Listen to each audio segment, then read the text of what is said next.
আসসালামু আলাইকুম। আগামী 23শে জুন অর্থাৎ ৩ দিন পরেই আওয়ামী লীগের প্রতিষ্ঠাবার্ষিকী। আওয়ামী লীগের এই প্রতিষ্ঠাবার্ষিকীকে সামনে রেখে পুলিশ সদর দপ্তরের পক্ষ থেকে সারা দেশে পুলিশকে একটি জরুরি বার্তা দেওয়া হয়েছে। ওই বার্তায় প্রয়োজনীয় সতর্কতার পাশাপাশি নিরাপত্তামূলক ব্যবস্থার জোরদারের নির্দেশ দেওয়া হয়েছে। কিন্তু ওই চিঠিতে এমন কিছু বক্তব্য রয়েছে যা পুলিশের কোনো চিঠিতে এর আগে আর কখনো দেখা যায়নি।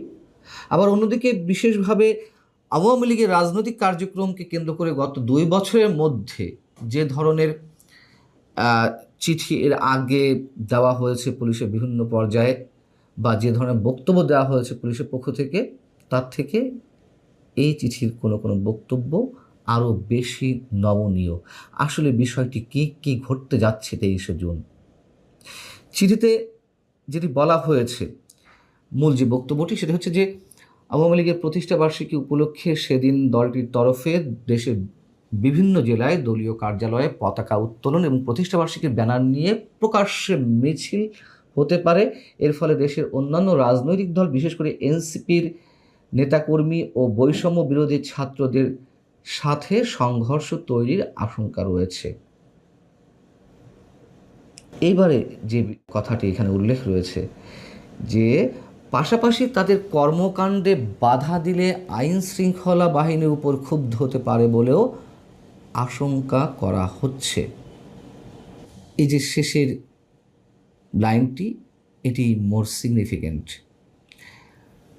এ বিষয়ে গণমাধ্যমের পক্ষ থেকে পুলিশের ঊর্ধ্বতন কর্মকর্তাদের বক্তব্য জানতে চাওয়া হয়েছে। তারা বলছে যে একাধিক গোয়েন্দা সংস্থার প্রতিবেদন থেকে আগাম সতর্কতার অংশ হিসেবে সারা দেশে ওই বার্তা দেওয়া হয়েছে। যদিও সংঘর্ষের কোনো আশঙ্কা নেই, তারপরেও পুলিশ সতর্ক, নিরাপত্তামূলক ব্যবস্থা নেওয়া হয়েছে। যেটি বলুক না কেন, এই যে বলা হলো যে আইন শৃঙ্খলা রক্ষাকারী বাহিনীর উপরে ক্ষুব্ধ হতে পারে কারা? আওয়ামী লীগের নেতা কর্মীরা। ক্ষুব্ধ হয়ে কী ঘটতে পারে? তার মানে কি পুলিশ আতঙ্কে রয়েছে? আইন শৃঙ্খলা বাহিনীর উপরে ক্ষুব্ধ হতে পারে, যেটি বলছিলাম যে এই ধরনের শব্দ এর আগে আমার জানা মতে পুলিশের আর কোনো চিঠিতে, সেটা আওয়ামী লীগকে কেন্দ্র করে হোক বা অন্য কোনো বিষয়কে কেন্দ্র করে হোক, এ ধরনের শব্দ চয়ন আমরা দেখিনি। একটি বিষয় মনে করে দিতে চাই যে ছাত্রলীগের সভাপতি কদিন আগে একটি ভিডিও বার্তা দিল। সেখানে বলা হয়েছিল যে যে ছাত্রলীগ আওয়ামী লীগের নেতাকর্মীদের দিকে ধেয়ে আসছে, যে হাত ছাত্রলীগ আওয়ামী লীগের নেতাকর্মীদের দিকে ধেয়ে আসছে, সেই হাত সময় মতো আমরা গুঁড়িয়ে দিব। বাস্তবতা কি তাই বলছে? তেমন কোনো অনাকাঙ্ক্ষিত সময় আমাদের জন্য আবারও অপেক্ষা করছে? বাস্তবতা যা চলছে তার থেকে সে ধরনের আশঙ্কা হতেই পারে। এবং একথাও তো সত্য যে পুলিশের মনোবল এখনও সঠিক জায়গায় আসেনি। পুলিশের মনোবলে এখনও যথেষ্ট পরিমাণ ঘাটতি। একদিকে পুলিশ হত্যার বিচার হয়নি। 2024-এর 5 আগস্টকে কেন্দ্র করে যে শত শত পুলিশ হত্যাকাণ্ডের শিকার হয়েছে বলে অনেকে দাবি করেন, সেই পুলিশ হত্যার বিচার বিএনপি করবে না জানিয়ে দিয়েছে। সরকারের পক্ষ থেকেই জানিয়ে দেওয়া হয়েছে। দায় মুক্তি দেওয়া হয়েছে এইসব ঘটনাকে কেন্দ্র করে। যারা পুলিশ হত্যা করেছিল কাদেরকে দেওয়া হয়েছে? সেই বৈষম্য বিরোধী ছাত্র আন্দোলনের নেতারা যারা সামনে সারিতে ছিল বা এর সঙ্গে জড়িত, দায় মুক্তি দেওয়া হয়েছে। অর্থাৎ এই ধরনের ঘটনা যদি ভবিষ্যতে ঘটে, যারাই ঘটাক না কেন, পুলিশ তার কোনো বিচার পাবে না। আবার অন্যদিকে পুলিশের সংস্কৃতিতে, পেশাগত জায়গার সংস্কৃতির কথা বলছি, সেখানে কি কোনো পরিবর্তন এসেছে? আসেনি। এখনও তো অনেকের কাছে মনে হয় যে পুলিশকে এখনও সরকারের লাঠিয়াল বাহিনী হিসেবেই কাজ করে যেতে হচ্ছে। আবার অন্যদিকে আওয়ামী লীগের, ছাত্রলীগ, যুবলীগের নেতাকর্মীরা বেপরোয়া হয়ে উঠছে। গত কয়েকদিন আমরা তো সারা দেশে বেশ কিছুদিন ধরে একের পর এক মিছিল প্রকাশ্যে হতে দেখছি। আগে দেখতাম যে হেলমেট পরে কোনো রকম ঝটিকা মিছিল দিয়ে ব্যানার নিয়ে দৌড়ঝাঁপ দিয়ে পালিয়ে যেত। কিন্তু এখন প্রকাশ্যেই আসছে একে একে সারা দেশে নেতাকর্মীরা, এমনকি পুলিশের সামনে দিয়েও তারা প্রকাশ্যে মিছিল নিয়ে চলে যাচ্ছে। কোথাও কোথাও পুলিশ দাঁড়িয়ে থাকতে বাধ্য হচ্ছে। মহাখালীতে দুদিন আগে আওয়ামী লীগের যে মিছিল, সেই মিছিল থেকে আবার ককটেল ফোটানো হলো। এমনকি গণভবনের সামনে দিয়েও প্রকাশ্যে যুবলীগের মিছিল হলো। এইগুলো হওয়ারই কথা।